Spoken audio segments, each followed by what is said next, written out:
Hi friends, Sunitha Williams అంతరిక్షంలో వారం రోజుల కోసం అని చెప్పి వెళ్లి 9 నెలల పాటు అక్కడే చిక్కుకుపోయారు.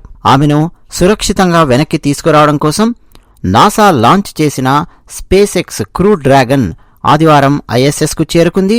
క్రూ 10 తీసుకెళ్లిన ఫాల్కన్ అనే రాకెట్ సహాయంతో అంతరిక్షంలో చిక్కుకుపోయిన సునీత విలియమ్స్ టీంను ఆ క్రూ డ్రాగన్ క్యాప్సూల్ తిరిగి సక్సెస్ఫుల్ గా భూమి మీదికి తీసుకురాబోతోంది. అయితే సునీత విలియమ్స్ బృందం భూమి మీదికి ఎప్పుడొస్తున్నారు, ఏ సమయంలో వస్తున్నారు, ఎలా వస్తున్నారు, ఎక్కడ దిగుతున్నారు, ఈ ప్రశ్నలకు ఈ వీడియోలో నేను సమాధానం ఇవ్వడానికి ప్రయత్నం చేస్తాను. అయితే దానికంటే ముందు ఒక చిన్న విన్నపం. నల్లమల్ల రహస్యం అని శ్రీశైలం అడవులకు సంబంధించి 75 ఏళ్ల క్రితం మన పెద్దలు ఎలా వెళ్లేవాళ్ళో, ఎంత సాహసం చేసేవాళ్ళో ఒక వీడియో చేసి ఇతిహాసం ఛానల్లో పెట్టాను. ఆ వీడియో మీరు చూడండి. ఆ వీడియో లింక్ ఈ వీడియో కింద డిస్క్రిప్షన్లోను, పిన్ చేసి పెట్టిన మొట్టమొదటి కామెంట్లోనూ ఇస్తున్నాను. ఆ వీడియో చూసి అందులో నేను అడిగిన ప్రశ్నలకు సమాధానాలు గనక చెబితే నా పర్సనల్ విషయాలు నేను మీకు కొన్ని షేర్ చేసుకునే అవకాశం ఉంది. సో డెఫినెట్ గా ఆ వీడియో మీరు చూడండి ఈ వీడియో తర్వాత. ఇక సునీత విలియమ్స్ ఆమె సురక్షితంగా భూమికి చేరాలి అని భారతదేశంలో ఉన్న ఎందరో పూజలు, ప్రార్థనలు అవన్నీ నిర్వహిస్తూ ఉన్నారు. ప్రపంచవ్యాప్తంగా ఉన్న ఎందరెందరో ఔత్సాహికులు ఆమె సురక్షితంగా వెనక్కి రావాలి అని చెప్పి ఎదురు చూస్తూ ఉన్నారు. So NASA astronaut Sunita Williams తన క్రూ మెంబర్స్ అయిన Butch Wilmore, Nick Hague, Alexander Gorbunov వీళ్లతో కలిసి స్పేస్ ఎక్స్ క్రూ డ్రాగన్ లో భూమి మీదికి తిరుగు ప్రయాణం అయ్యారు. ఈరోజు ఉదయం 8:30 హ్యాచ్ మూసివేత పూర్తయ్యింది. 10:30 అన్డాకింగ్ ప్రక్రియ మొదలయ్యింది. అంతరిక్ష కేంద్రం నుంచి విడిపోయిన తర్వాత క్రూ డ్రాగన్ దాదాపు 17 గంటల పాటు ప్రయాణం చేస్తుంది. మన భారతీయ కాలమానం ప్రకారం చెప్పాలి అంటే బుధవారం తెల్లవారుజామున 3:27 ఫ్లోరిడా తీరంలో ల్యాండ్ అవుతారు. భూమి మీదికి అడుగు పెట్టగానే సునీత విలియమ్స్, బుచ్ విల్మర్ వీళ్ళు ఏం చేస్తారు అన్నది కూడా చాలా మందిలో ఒక ప్రశ్నలాగా ఉంది. వారం రోజుల మిషన్ కోసం వెళ్లి 9 నెలల పాటు వీళ్ళు గడిపారు కదా, వీళ్ళ శరీరంలో చాలా మార్పులు వస్తాయి. కండరాలు బాగా బలహీనమైపోతాయి. నడవలేకపోవడం, నాడీ సమస్యలు, కంటి చూపులో లోపాలు ఇట్లా చాలా వస్తాయి. ఎందుకంటే మన శరీరాలన్నీ కూడా భూవాతావరణంలో పెరిగినటువంటి శరీరాలు. భూమి యొక్క గురుత్వాకర్షణ శక్తికి తట్టుకుంటూ అలా ఎవల్యూషన్ అనేది కొనసాగుతూ వచ్చింది. సో కొన్ని నెలల పాటు మనల్ని గురుత్వాకర్షణ శక్తికి పూర్తిగా దూరంగా పెడితే మన శరీరంలో గుండె పనితీరు నుంచి మొదలుపెట్టి కండరాల పనితీరు నుంచి మొదలుపెట్టి చాలా మార్పులు వస్తాయి. అసలు దిగగానే నడవడం కూడా చాలా కష్టమైపోతుంది భూ వాతావరణంలో. మళ్ళీ ఈ వాతావరణంలో గ్రావిటీకి అలవాటు పడడానికి శరీరానికి చాలా సమయం పడుతుంది. బలం పుంజుకొని మళ్ళీ సాధారణమైన స్థితికి రావడానికి కొన్ని వారాలు పట్టొచ్చు, కొన్ని నెలలు కూడా పట్టొచ్చు. అప్పటి వరకు వీళ్లను రీహాబిలిటేషన్ సెంటర్లో నాసా ఉంచుతుంది. ఇక ఈ ప్రక్రియ మొత్తం అంటే వీళ్ళు భూమి మీదకి వచ్చే ప్రక్రియ మొత్తం నాసా వాళ్ళ అధికారిక యూట్యూబ్ ఛానల్లో ప్రత్యక్ష ప్రసారం కూడా చేస్తూ ఉన్నారు. అయితే అండి గంటల పాటు మనం అదంతా చూసుకుంటూ కూర్చోవాలంటే, ఇన్ఫాక్ట్ చెప్పాలంటే మనకు కూడా బోర్ కొడుతుంది. 17 గంటల ప్రోగ్రామ్ అదంతా మనం చూడాలి అంటే. నిజానికి చివరగా వాళ్ళు దిగడము అదంతా కూడా డెఫినెట్గా మనకు న్యూస్లో వస్తుంది. అఫ్ కోర్స్ మీరు నాసా యూట్యూబ్ ఛానల్లో కూడా మీరు డైరెక్ట్గా చూడొచ్చు. అయితే నాసా లాంచ్ చేసిన స్పేస్ ఎక్స్ క్రూ డ్రాగన్ తీసుకెళ్లిన ఫాల్కన్ రాకెట్ సహాయంతో ఆ క్రూ డ్రాగన్ క్యాప్సూల్లో వీళ్ళు భూమి మీదికి రాబోతూ ఉన్నారు.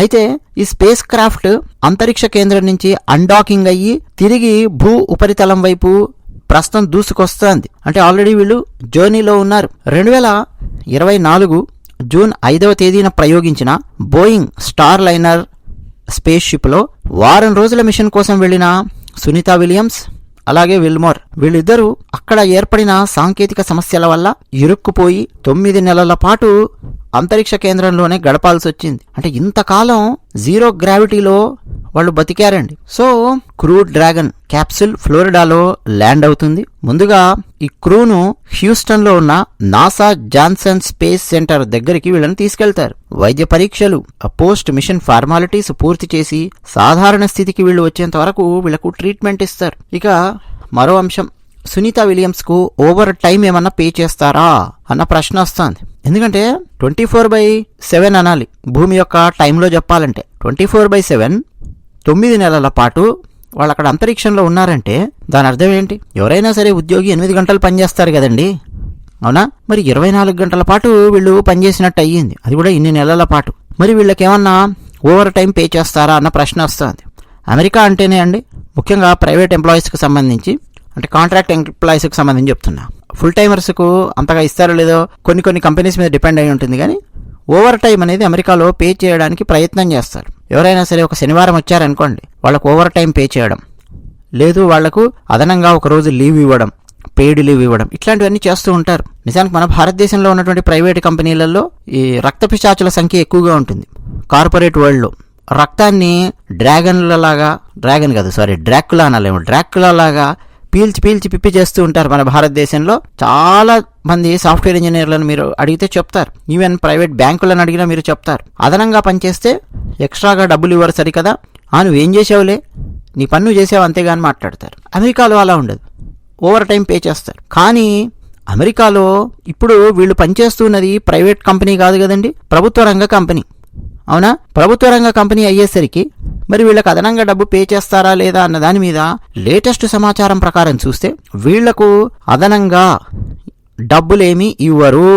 ఓవర్ టైం చేసినందుకు ఎక్స్ట్రా మనీ వీళ్లకు రాదు అన్న విషయం అర్థమవుతోంది. నాసాలో పనిచేస్తున్న సునీత అలాగే విల్మోర్ వీళ్ళిద్దరండి, వీళ్ళ క్యాడర్ GS-15 లెవెల్ ఉద్యోగులు. వీళ్ళు ఫెడరల్ ఉద్యోగుల్లో వీళ్లే అత్యున్నత స్థాయి ఉద్యోగులు. వీళ్లకు ప్రభుత్వం నుంచి ఒక సంవత్సరానికి $1,25,113, అక్కడి నుంచి $1,26,720 ఆ మధ్యలో వస్తుందన్నమాట. అంటే మన భారత కరెన్సీలో చెప్పాలంటే 1,08,00,000 నుంచి 1,45,00,000 వరకు వీళ్లకు సంవత్సర జీతం కింద వస్తుంది. సరే, ఈ జీతం కాకుండా వీళ్లకు నాసాలో పనిచేస్తున్నారు కాబట్టి అదనంగా అలవెన్సులు అవన్నీ మళ్ళీ వేరే ఉంటాయి. బట్ వీళ్ళు భూమి మీద పనిచేస్తే ఎంత జీతం ఇస్తారో అంతరిక్షంలో పనిచేసినా అంతే జీతాన్ని వీళ్లకు ఇస్తారు.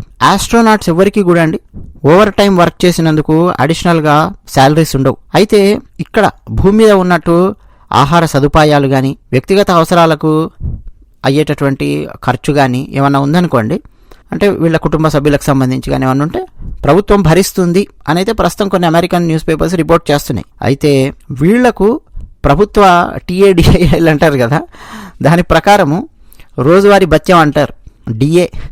సునీతకు కానీ అలాగే విల్మోర్కి కానీ రోజుకు $4 చెల్లిస్తున్నారు, అంటే $347 అనమాట. ఈ విషయాన్ని నాసాకు చెందిన ఆస్ట్రోనాట్ క్యాడీ కోల్మన్ ఆయన మీడియా ముందు చెప్పారు. మరి ఇప్పుడు టెక్నికల్ సమస్య వల్ల వీళ్ళు ఇన్ని నెలలు అక్కడ ఆగిపోయారు కాబట్టి ఈ 9 నెలలకు సంబంధించి, అంటే వీళ్ళు చేసిన తప్పు వల్ల వీళ్ళు ఆగిపోలేదు, దాదాపు 9 నెలల పాటు, అంటే ఒక రకంగా శిక్ష లాంటిదండి చూస్తే. సరే, వీళ్ళిద్దరూ శిక్ష అని చెప్పి అనుకోకపోవచ్చు, కానీ ఒక రకంగా మెంటల్లీ వారం రోజుల కోసం అని చెప్పి 9 నెలలు ఇరుక్కుంటే ఎలా ఉంటుందండి? సో వీళ్ళకి అదనంగా కూడా డబ్బులు ఏమన్నా పే చేసే అవకాశాలు కూడా ఉన్నాయి అన్న విషయం తెలుస్తోంది. ఆ విషయం కూడా త్వరలో బయటికి వస్తుంది. ఇక మరోపక్క ఇన్ని నెలల తర్వాత తమ సోదరి సునీత విలియమ్స్ ఇంటికి తిరిగి వస్తోంది అని చెప్పి గుజరాత్లో నివసిస్తున్న ఆమె కజిన్ దినేష్ రావల్ ఆయన సంతోషాన్ని వ్యక్తం చేశారు. ఆయన మీడియా ముందుకు వచ్చి మాట్లాడారు. ఆయన ఏమన్నారంటే, సునీత విలియమ్స్ తల్లి, సునీత విలియమ్స్ సోదరుడు, సునీత విలియమ్స్ సోదరి, ఇట్లా కుటుంబంలో ఉన్నటువంటి ప్రతి ఒక్కరూ, అలాగే గుజరాత్లో ఉన్న ఆమె బంధువులు ఆమె తిరిగి భూమి మీదకి వస్తున్నందుకు చాలా చాలా సంతోషంగా ఉన్నారు. ఆమె తిరిగి సక్సెస్ఫుల్ గా రావడం కోసం మేమందరము ప్రత్యేకంగా పూజలు నిర్వహిస్తూ ఉన్నాము. ఆమె భూమి మీదకి అడుగుపెట్టిన తర్వాత మేము ఇక్కడ స్వీట్ల పంపిణీ కార్యక్రమాన్ని ఒక సందర్భంలాగా, ఒక ప్రత్యేకమైన పండగలాగా మేము చేసి జరుపుకుంటాము. సునీత విలియమ్స్ కేవలం అమెరికాకే కాదు, మన భారతదేశానికి కూడా గర్వకారణం అని చెప్పి ఆ దినేష్ రావల్ మాట్లాడారు. సో ఇప్పటికే అండి స్పేస్ ఎక్స్ డ్రాగన్ క్రూ క్యాప్సూల్లో సునీత విలియమ్స్, బుచ్ విల్మోర్, అలాగే ఇంకో 2 వ్యోమగాములు నిక్ హేగ్, రష్యన్ వ్యోమగామి అలెగ్జాండర్ గోర్బునోవ్, వీళ్ళందరూ అంతరిక్ష కేంద్రం నుంచి భూమి మీదకి బయలుదేరారు. ISS నుంచి క్యాప్సూల్ అన్డాకింగ్ ప్రక్రియ దృశ్యాలను నాసా ఇప్పటికే తన యూట్యూబ్ ఛానల్లో లైవ్ కాస్ట్ చేసింది. ఇంకా నాసా యూట్యూబ్ ఛానల్లో లైవ్ వస్తోంది. మీలో ఎవరైనా సరే ఇంకా చూడాలి అనుకుంటే నాసా యొక్క అధికారిక యూట్యూబ్ ఛానల్లో మీరు చూడొచ్చు. మరిన్ని విషయాలు మనం సునీత విలియమ్స్ గురించి మన ఛానల్లో మాట్లాడుకుందాం. నేను మొదట చెప్పినట్టు ఇతిహాసం ఛానల్లో నల్లమల్ల రహస్యం వీడియో తప్పకుండా చూడండి. ఆ వీడియో లింక్ ఈ వీడియో కింద డిస్క్రిప్షన్లోనూ పిన్ చేసి పెట్టిన మొట్టమొదటి కామెంట్లోనే ఇస్తున్నాను. ధన్యవాదాలు.